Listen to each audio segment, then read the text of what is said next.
Nobody was ready for what happened in Madrid last night. And if you weren't there, just know that you missed something that people are going to be talking about for years. This wasn't just a concert. This was one of those rare nights where everything lines up perfectly, where the universe decides to put on a show of its own, and all you can do is stand there with your mouth open trying to process what you're seeing. Bad Bunny has been on tour, doing his thing, city after city, country after country, selling out arenas and breaking records like it's nothing. But Madrid was different. Madrid was the night the whole game changed, and nobody saw it coming. Welcome to Pop Showroom, where we bring you the stories behind the headlines. If you're not subscribed yet, hit that button right now because this story goes deeper than anything you've seen in the mainstream media.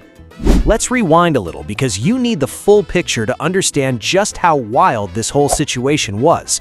Bad Bunny has been touring hard, moving across continents, giving fans everywhere the kind of show that makes you forget about every problem you have in your life. Night after night, he's been switching up the set list, bringing out different guests, keeping things fresh so that even people who have seen him multiple times never feel like they're watching the same show twice. That's the mark of a real performer. That's somebody who actually cares about giving the people their money's worth.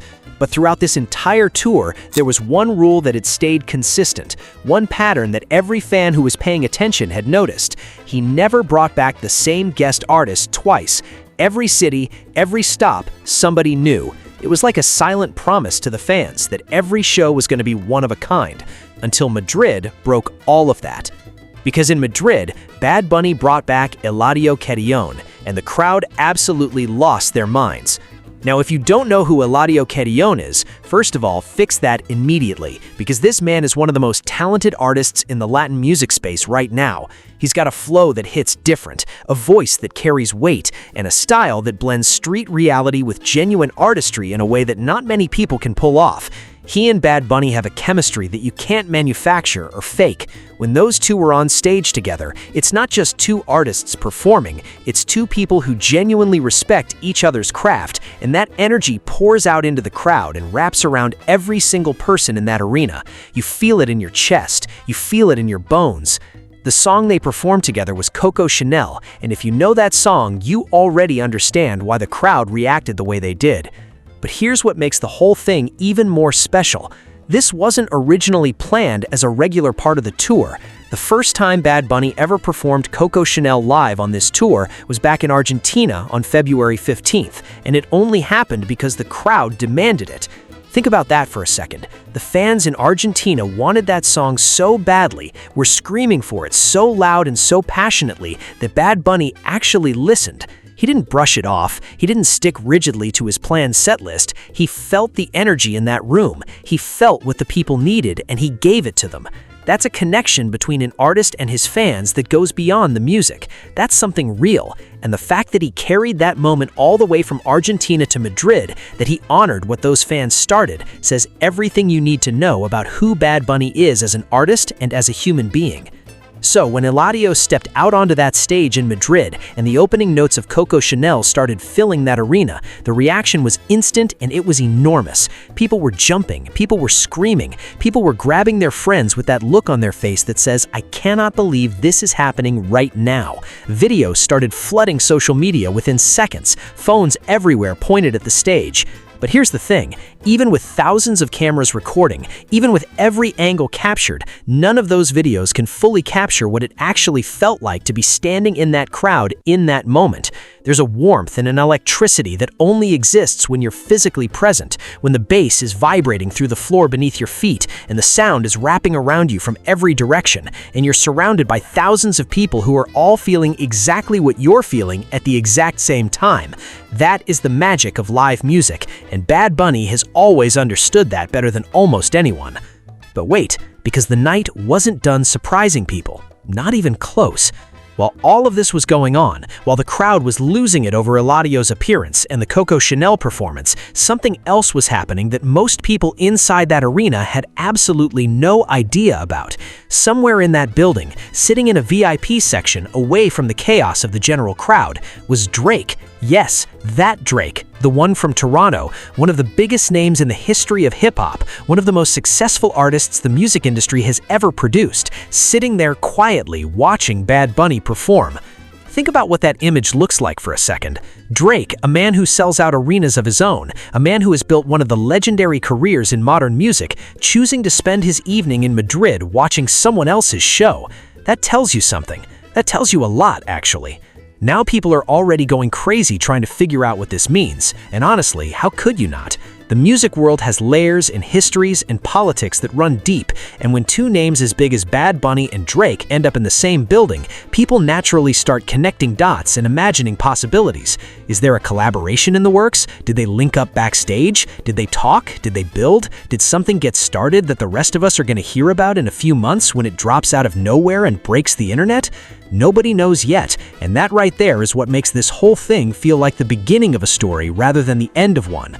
What we do know is that Drake showing up to that show was not an accident. People like Drake don't move randomly. They don't just pop up at concerts on a whim without intention behind it. He was there because he wanted to be there, because he chose to be there, because there was something about what Bad Bunny is doing right now that was worth showing up for in person. And honestly, that speaks volumes, because Bad Bunny has reached a level where one of the biggest artists on the planet is sitting in the crowd as a fan, absorbing the experience, watching how it's done. That's not a small thing. That's a statement about where Bad Bunny stands in the global music conversation right now. And let's be honest, the global music conversation right now belongs to Bad Bunny in a way that very few artists have ever owned it. He's not just big in Latin music. He's not just big in urban music. He's big everywhere, across every language barrier, across every cultural divide, across every demographic line that the industry likes to draw to put artists in boxes. He shattered all of those boxes a long time ago and kept moving. He performs to audiences in Spain who sing every word back to him in Spanish at the top of their lungs. He performs to audiences in the United States who may not speak a single word of Spanish outside of his lyrics, but feel every bit of the emotion in his music, because emotion doesn't need a translator. He has done something genuinely historic with his career, and nights like this in Madrid are just the visible proof of that. But go back to Eladio for a moment, because his place in this story deserves more attention than it's getting. The fact that he's the first guest artist to be invited back twice on this tour is not just a cool trivia fact. It says something about the specific bond between these two artists and the specific power of the song they share. Coco Chanel is not just a hit, it's a moment. It's the kind of song that creates memories the instant it starts playing, the kind of song that people attach to specific nights and specific feelings and specific versions of themselves. By bringing Eladio back for that song in Madrid, Bad Bunny was giving the audience a genuine, unrepeatable moment, one that now belongs to everyone who was in that arena. There are artists who perform, and there are artists who create experiences. Bad Bunny has always been in that second category, but lately it feels like he's operating on a completely different frequency. Like he's figured something out about the connection between performer and audience that most people in the industry are still searching for. The way he reads a crowd, the way he responds to what people need, the way he honors requests from Argentina on a stage in Spain. These are not the moves of someone who is just going through the motions. These are the moves of someone who genuinely loves this, who understands that every single person in that audience traded their time and their money and their energy to be there, and who feels a real responsibility to make that trade worth it. Madrid last night was a perfect night. It had the music, it had the surprise, it had the history, and it had a guest appearance from one of the most talked about names in the entire industry.